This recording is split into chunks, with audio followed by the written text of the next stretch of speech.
నందమూరి బాలకృష్ణ ఈ పేరు వింటేనే మాస్ ప్రేక్షకులకు పూనకాలు వచ్చేస్తాయి.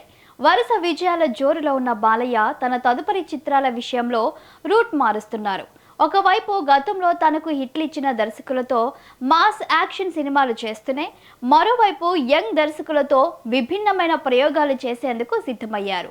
ఈ క్రమంలోనే టాలీవుడ్ సెన్సిబుల్ డైరెక్టర్ వివేక్ ఆత్రేయతో బాలయ్య చేయబోయే సినిమా ఇప్పుడు ఇండస్ట్రీలో హాట్ టాపిక్ గా మారింది.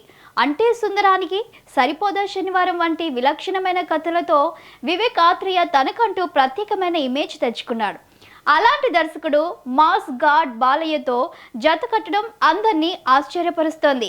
ఈ క్రేజీ కాంబినేషన్లో రాబోయే చిత్రానికి కురుక్షేత్రం అనే పవర్ఫుల్ టైటిల్ను పరిశీలిస్తున్నట్లు సమాచారం. ఈ పేరు వినగానే నందమూరి అభిమానుల్లో అంచనాలు ఆకాశాన్ని తాకాయి. ఇది మాస్ యాక్షన్ సినిమానా లేక మైథలాజికల్ టచ్ ఉన్న కథ అనే చర్చ నడుస్తోంది. బాలయ్యకు పౌరాణిక చారిత్రక పాత్రలు పోషించడంలో సాటిలేని అనుభవం ఉంది. గతంలో ఆయన శ్రీరామరాజ్యం, గౌతమిపుత్ర శాతకర్ణి వంటి చిత్రాలతో తన తండ్రి ఎన్టీఆర్ వారసత్వాన్ని నిలబెట్టారు.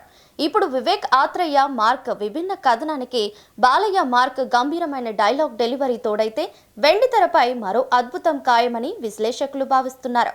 ఈ చిత్రాన్ని మైత్రి మూవీ మేకర్స్ ప్రతిష్టాత్మకంగా నిర్మించనుంది.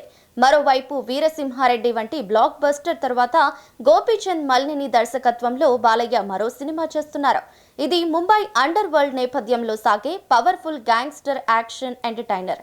నయనతార హీరోయిన్ గా నటిస్తున్న ఈ చిత్రాన్ని దసరా లేదా దీపావళి కానుకగా విడుదల చేయాలని చిత్ర బృందం భావిస్తోంది.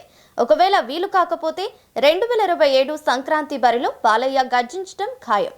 వరుసగా మాస్, క్లాస్ దర్శకులను బ్యాలెన్స్ చేస్తూ బాలయ్య చేస్తున్న ఈ సినిమాలు ఆయన కెరీర్లో ఓ స్వర్ణ యుగాన్ని గుర్తు చేస్తున్నాయి. ముఖ్యంగా వివేక్ ఆత్రేయ కురుక్షేత్రంలో బాలయ్యను ఎలా చూపిస్తారో అన్న ఉత్కంఠ అందరిలోనూ నెలకొంది. ఈ ప్రాజెక్ట్ కి సంబంధించిన అధికారిక ప్రకటన త్వరలోనే రానుంది.